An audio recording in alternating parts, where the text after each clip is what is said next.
Mr. Kane, you can't just refuse the IV. It's for the infection. The words, spoken by a young nurse named Davies, hung in the sterile air of the VA hospital room, seemingly absorbed by the acoustic ceiling tiles without effect. Davies held the fourth start kit in his gloved hands, his posture a mixture of professional concern and rising frustration. He was barely 25, full of textbook knowledge and a genuine desire to help, but this patient, this Leo Kane, was a wall of silent refusal. The man in the bed didn't even look at him. His gaze was fixed somewhere on the far wall, his face a mask of impassive granite. He was older, maybe late 60s, with a frame that had once been powerful, but was now worn down by something more than just years. His hands, resting on the thin white blanket, were a roadmap of hard living. Scarred knuckles, thick calluses, and a latticework of pale white lines that spoke of countless encounters with things that cut and burned. A large, dark-furred Belgian Malinois lay on the floor beside the bed, as still as its owner. The dog's name was Triton, according to the chart, and its amber eyes missed nothing. Every time Davies shifted his weight, the dog's head would minutely adjust, tracking the movement with an intensity that was deeply unnerving. "Sir, Dr. Evans was very clear." Davies tried again, his voice a little tighter. "The cellulitis in your leg is aggressive. If we don't get antibiotics into your system directly, we could be looking at sepsis. Do you understand what that means?" There was no reply, not a flicker of acknowledgement, just the quiet, rhythmic hum of the fluorescent lights and the distant, mournful beep of a monitor down the hall. Leo Kane simply continued his vigil, his breathing slow and measured, a stark contrast to the frantic energy Davies felt building in his own chest. The only sign that he'd even heard was the subtle tightening of his fingers around the worn leather leash looped around his wrist. The dog, Triton, seemed to feel it too, letting out a low, almost inaudible rumble from deep in his chest. It wasn't a growl of aggression. It was a sound of profound attunement, a warning that the handler was displeased. Davies took an involuntary step back. He had been a nurse for 3 years, and he had dealt with difficult patients before, angry, scared, confused. But this was different. This wasn't difficulty. It was a deliberate, absolute shutdown. It felt less like stubbornness and more like a tactical position. He sighed, placing the IV kit on the rolling table with a soft click. "Okay, Mr. Kane, I'll document your refusal." Again. He stripped off his gloves and dropped them in the biohazard bin, his movements sharp with irritation. As he turned to leave, he couldn't help but look back at the pair. The man, a silent statue of defiance. The dog, a living weapon at perfect rest. The chart said Leo was a veteran, but it was vague on the details, full of redacted lines and classified service periods. The leg wound that had become infected was listed as a non-combat training injury, a bureaucratic euphemism that could mean anything. But Davies was beginning to suspect that whatever had put those scars on Leo's hands and that look in his eyes had happened a long way from any training ground. The problem was, respect for his service didn't get an IV line into his arm. He walked out, letting the door swing shut, the sound unnaturally loud in the tense silence of the room. He needed to find Dr. Evans. This situation was escalating from a medical challenge to a disciplinary one. The man was a danger to himself, and that dog, service animal or not, was a coiled spring that made the entire floor nervous. Something had to give. Dr. Evans was a woman who operated on the principles of efficiency and protocol. She listened to Davies' report with a thinning of her lips, her pen tapping a sharp rhythm against her clipboard. "Refused again? That's the 4th time today. His labs are getting worse, Ben." "I know, doctor," Davies said, running a hand through his hair. "I tried explaining the risks. Sepsis? Amputation. He just stares. The only time he even moves is if I get too close to the dog." Dr. Evans's eyes narrowed. The dog. The board was hesitant to allow a service animal of that breed on the floor. "I had to personally sign off on it, based on his paperwork." She pushed herself away from the nurse's station desk and started down the hall with a determined stride. "This ends now. He can refuse treatment, that's his right. But he will not endanger himself and disrupt this floor. I'll give him the choice, cooperate, or the dog has to be kenneled off-site." Davies followed, a knot of unease tightening in his stomach. He didn't like the man, not really, but something about this direct confrontation felt like a mistake, like poking a hornet's nest with a very short stick. They entered room 308 without knocking. Dr. Evans stood at the foot of the bed, her arms crossed. "Mr. Kane, I am Dr. Evans, the chief administrator for this wing. We have a problem." Leo's eyes, which had been on the wall, slowly swiveled to meet hers. The intensity in that gaze was startling. It was a look that didn't just see you, it assessed you, measured you, and found you wanting. Triton, sensing the shift in his handler, lifted his head from his paws, a low hum vibrating through the floor. "Your continued refusal of essential treatment is putting you at grave risk, Doctor," Evans said, her voice crisp and authoritative. "Your infection is not responding to oral antibiotics, and your white blood cell count is alarming. You need intravenous vancomycin immediately." Leo remained silent, his expression unchanging. "Therefore," she continued, "you have a choice. You can consent to the IV and begin your treatment as prescribed, or we will have animal control come and remove your service animal to an off-site facility until you are deemed medically compliant or discharged." A profound stillness settled over the room. The air grew thick, heavy. Leo Kane didn't move a muscle, but the entire atmosphere of the room changed. It became charged, dangerous. His eyes, a pale, washed-out blue, seemed to darken. For the first time he spoke in a full sentence, his voice a low, gravelly rasp that seemed to come from the depths of the earth. "He stays." The three words were not a request. They were a statement of non-negotiable fact, delivered with an authority that left no room for argument. Dr. Evans, for the first time in a long time, found herself momentarily speechless. She was used to being in charge, to her words carrying weight, but the finality in his voice was absolute. It was the kind of finality that didn't need to be loud. Davies watched, fascinated and terrified. He saw the muscles in Leo's jaw bunch. He saw the way the man's posture, even lying in bed, was perfectly aligned, ready for action. This wasn't an old sick man. This was something else entirely, something a hospital wasn't equipped to handle. Dr. Evans recovered her composure, though a slight flush had risen on her neck. "That's not one of the options, Mr. Kane. Cooperate, or the dog goes." She turned and walked out, her footsteps echoing her certainty. Davies lingered for a second, looking at Leo. The old man's gaze had returned to the wall, but his hand was now resting on Triton's head, his fingers gently working the thick fur behind the dog's ears. The animal leaned into the touch, a silent exchange of reassurance passing between them. Davies backed out of the room, feeling as though he had just witnessed the opening move in a war he didn't understand. The next shift change brought a new face to the floor. Her name was Anna Petrova, a contract nurse brought in to cover a staffing shortage. She was in her late 40s, with a calm, steady presence and eyes that held a quiet wisdom. Her hair was pulled back in a severe bun, and her movements were economical and precise.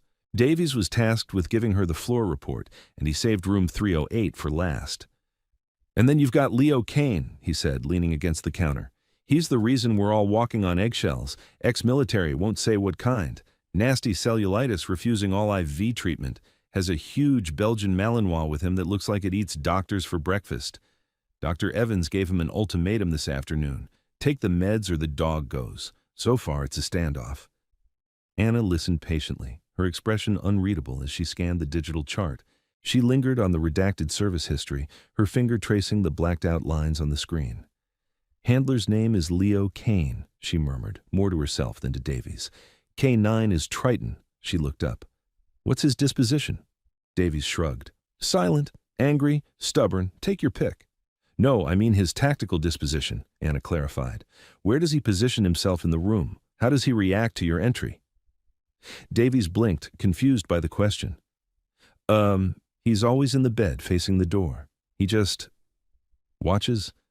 The dog is always on the floor, on his right side." "Why?" Anna didn't answer. She just nodded slowly, a flicker of understanding in her eyes. "I'll take his next vitals check," she said, closing the chart. "Don't worry, Ben, I'll be careful." When Anna entered room 308, she did everything differently. She didn't bustle in with a tray and a cheerful greeting. She paused just inside the doorway, letting the door close softly behind her. She stood for a moment in a relaxed, modified parade rest, her hands clasped behind her back. She wasn't just entering a hospital room, she was assessing a perimeter. Her eyes took in everything Davies had missed. She saw that Leo wasn't just facing the door, he had a clear line of sight to the room's single window as well. The rolling table wasn't just messy, it was positioned to create a subtle choke point for anyone approaching the bed. The leash wasn't just wrapped around his wrist, it was secured with a quick release knot she recognized from her time in the service. And the dog wasn't just lying there, he was positioned to cover his handler's six, guarding the most vulnerable angle of approach. She didn't see a difficult patient. She saw an operator in a compromised position, maintaining security as best he could. Her entire demeanor was one of quiet respect. After a moment of observation, she spoke, her voice calm and even, pitched just loud enough to be heard without being intrusive. And she didn't speak to the man. She spoke to the dog. Triton. The dog's ears swiveled towards her like radar dishes. His head came up. "Stand easy, boy." At the familiar command, delivered in a tone of quiet authority, the dog's posture softened almost imperceptibly. The tension in his shoulders eased. Leo Kane's head turned, just a fraction, but it was the most reaction anyone had gotten from him in days. His pale blue eyes narrowed, studying this new person with a sharp, analytical focus. Anna met his gaze for a second before looking away, a deliberate move to show she wasn't a threat. She then took one slow, deliberate step into the room. "Permission to approach, handler?" she asked, using the formal term. The silence stretched, thick and heavy. Leo's eyes scanned her from head to toe, noting her posture, the way she held herself, the lack of fear or hesitation in her demeanor. He saw something familiar, something he hadn't seen in anyone else in this building. After what felt like an eternity, he gave a single, almost invisible nod. Anna moved forward, her steps measured and confident. She completely ignored Leo, walking past the foot of the bed and kneeling down beside the dog. She didn't reach out to pet him. Instead, she let Triton sniff the back of her offered hand. The dog's wet nose investigated her for a moment before he gave a soft whine of acceptance. "You're running a good watch, Triton," she said softly, her voice a low murmur. "Gotta stay hydrated for duty, though." She ran a professional hand over his back, not as a caress, but as an inspection, checking his condition. "Looks like your handler is maintaining his gear." "Good boy." Only then did she rise and turn her attention to the man in the bed. She stood a respectful distance away, her hands held loosely at her sides. "That dog needs a fresh bowl of water. And you," she said, her tone shifting from gentle to firm, "need that IV line. That leg is going to go septic, and you know what that looks like. You know the protocol when a team member is compromised." She wasn't asking him. She wasn't pleading or threatening. She was stating a fact, from one professional to another.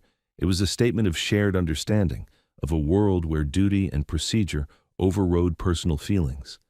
Leo just watched her, his face still a mask, but a crack had appeared in the facade. A flicker of something, surprise, recognition, maybe even relief, passed through his eyes.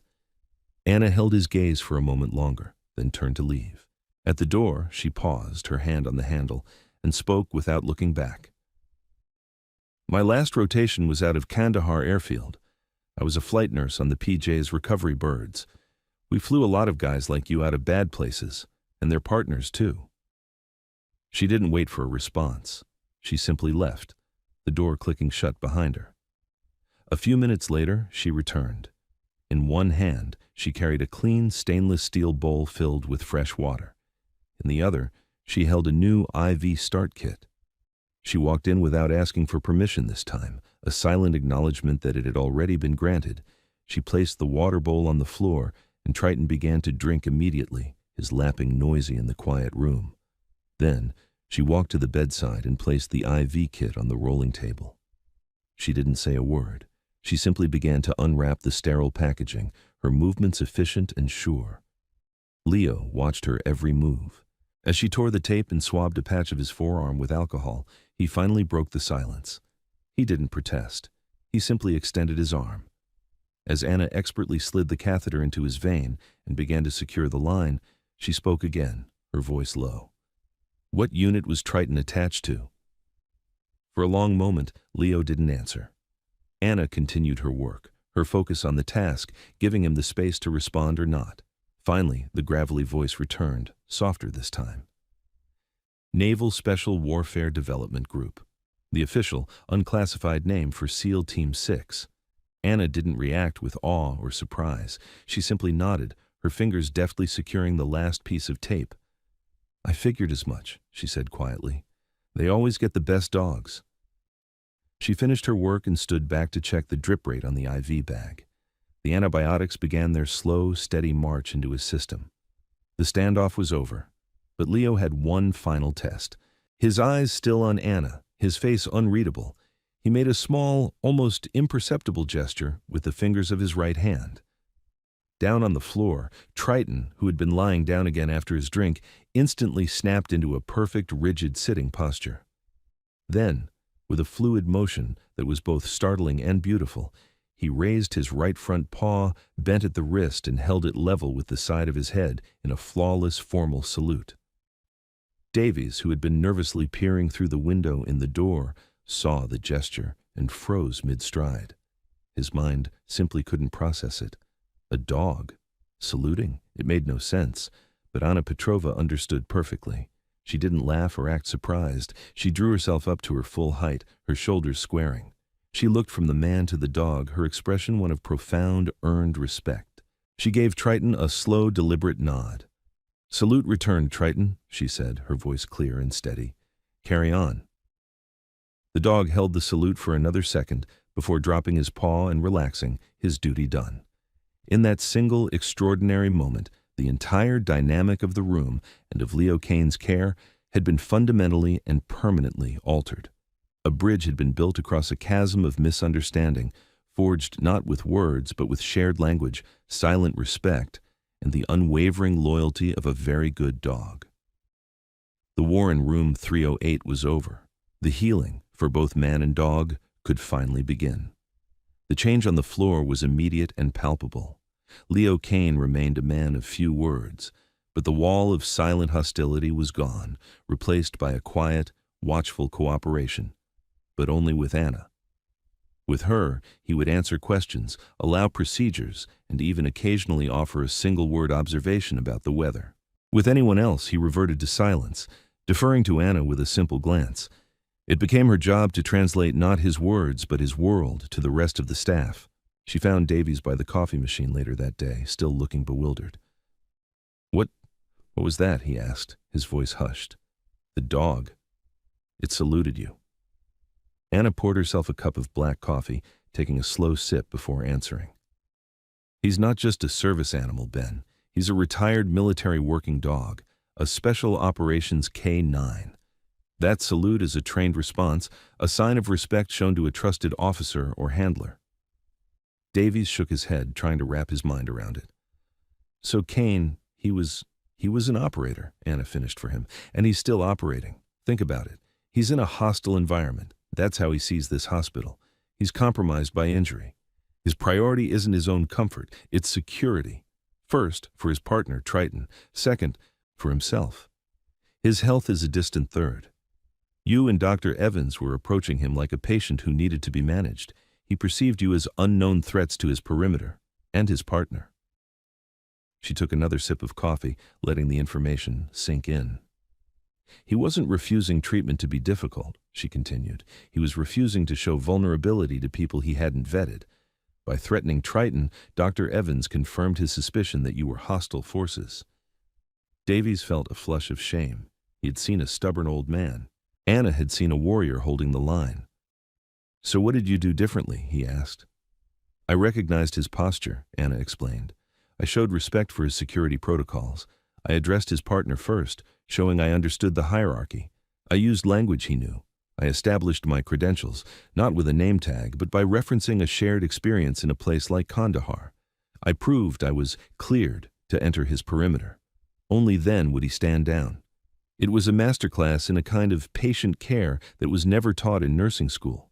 It was about seeing the person behind the patient, the training beneath the trauma. Later that evening, Davies had to deliver Leo's dinner tray. He paused at the door, his heart pounding a little. He took a breath, remembering Anna's words. He knocked softly. "Mr. Kane?" he said, his voice steady. "Nurse Davies. Permission to enter with evening rations." There was a long pause from inside. Then, the gravelly voice, softer than he'd ever heard it. "Permission granted." Davies entered. Leo was sitting up in bed watching him. Triton thumped his tail once on the floor, and for the very first time, as Davies placed the tray on the table, he saw the ghost of a smile touch the corners of Leo Kane's lips. It wasn't much, but it was everything.